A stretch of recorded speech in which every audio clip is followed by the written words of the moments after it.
You're nobody at all, and there's no way to call you. If it wasn't for me, you would have remained a rude redneck who doesn't know what a banal convenience is.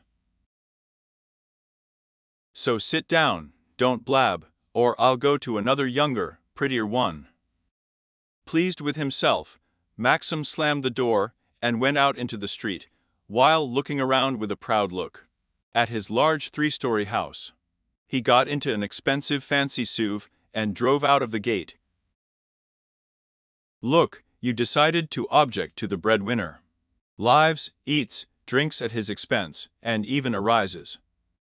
I'm always dissatisfied with something.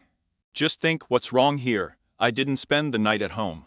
He's a man in the prime of his life. He works, supports his family. Shouldn't he be resting? Must. And where should he rest? But not with her. She is already an old woman, she is not interesting with her. What to talk about with her, about twists? So that's her concern. She lives in his house at his expense. She gave birth to children, so let her rejoice. And he will go to Christina. Christina is young, hot. He won't let you go empty-handed, but he won't caress you without gifts. You need to go to the shopping center and to the ATM." And Maxim, in anticipation of a fun evening and a stormy night, goes to the other end of their small town. Milla sat down wearily on the table. She was already used to her husband's wild life. And I even got used to him being away for several days. Only now it was a shame to her that the friends with whom he walked and had fun did not want to nurse him after these parties, and brought home his almost lifeless body. For several days in a row, Milla nursed her husband, gave him medicine, cleaned up after him the results of vital activity, washed dirty clothes. She was on duty at night, without leaving him, periodically calling an ambulance when Maxim had a fever. A few weeks after that there was a lull, and then Maxim wanted to go on a spree again. And without paying any attention to the armed leg, he left again. And everything was repeated in a circle again. Milla looked at the floor and thought. Big love ended with an equally big and grandiose wedding of Lyudmila and Maxim. A couple of years later, the long-awaited daughter appeared. And a year later, Milana's grandmother died, leaving her a small house on a well-located plot. At first, the young people wanted to move away from Nyla's parents, where they lived after the wedding. But then Maxim caught fire with the opening of his business. And the house was sold. Maxim turned out to be a smart entrepreneur, and a year later, he doubled his business. Having bought a plot of land, the family began to build their own house. When my daughter turned 2.5 years old, Milla went to study. After getting a higher education, she got a job in one of the state institutions of their town. The house was already completed by that time, and the family moved to live in their own mansions. In addition to work and classes with her daughter, Milla did not forget about everyday life and the comfort of home. There was a vegetable garden on the plot around the house, where everything grew, from flowers to grapes. The house was always perfectly clean. The kitchen always smelled delicious. Looking at all this beauty, Maxim thought about his son. Milla didn't have to be persuaded for long. She agreed with her husband in everything. And soon another child appeared in the house, a son was born. On the joy of Maxim arranged a holiday. And he never stopped. Milla was still busy with the house and the children. Then, when my son grew up and was sent to kindergarten, I went to work. And Maxim continued to watch the birth of his son, and finally gave up work. Emily had to hire a manager to keep the business from falling apart. But they changed with such frequency that Milla didn't have time to remember their names. In the end, After consulting with her father, Milla quit her job and took the helm of the family business. Things went uphill, life began to improve. That's just Maxim began to spend more and more nights at home. Kind people told Emile who he was visiting, but she didn't want to believe it. One day, when Max had been out for 2 days, his dear father stopped by in the evening. "Get ready," he told his daughter grimly. Milla gathered herself meekly. Her father brought her to an old house on the outskirts of the city. After walking along a muddy path, they entered one of the doors.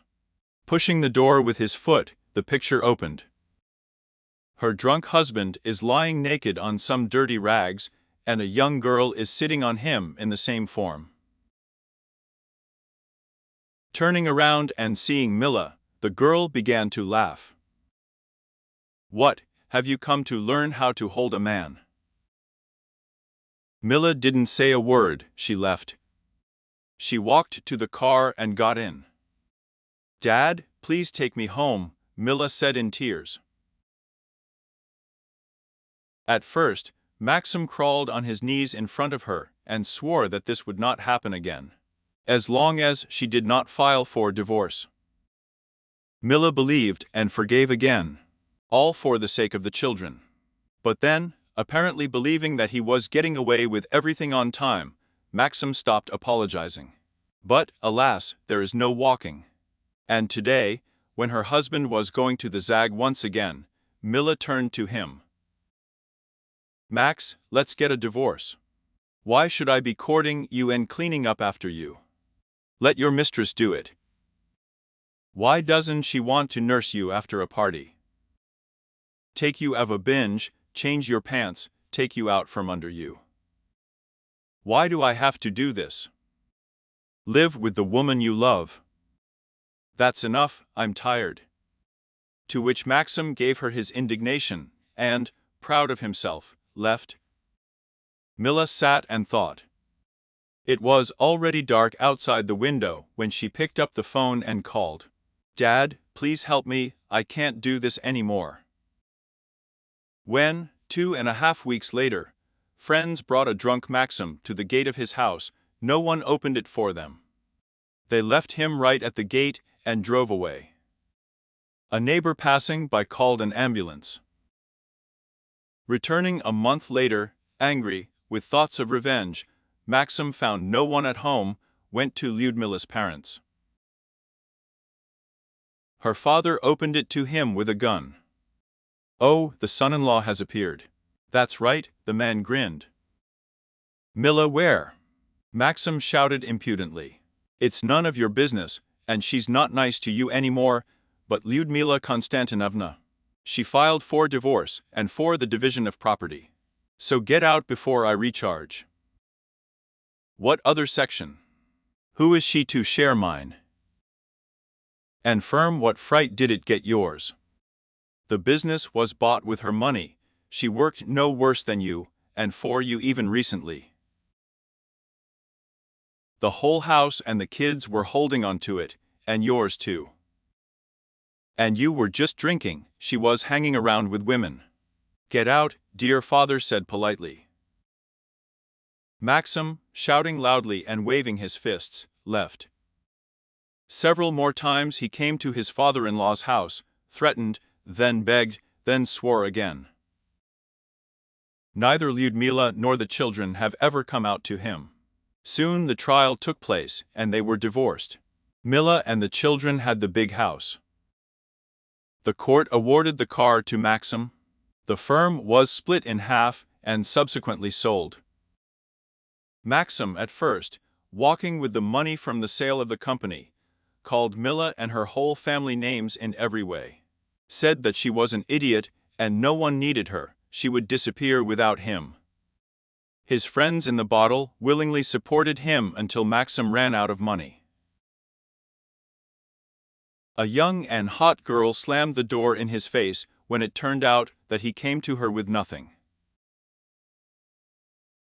On his attempt to break into the door, she threatened bandits. Maxim knew them, and it was more expensive to contact them.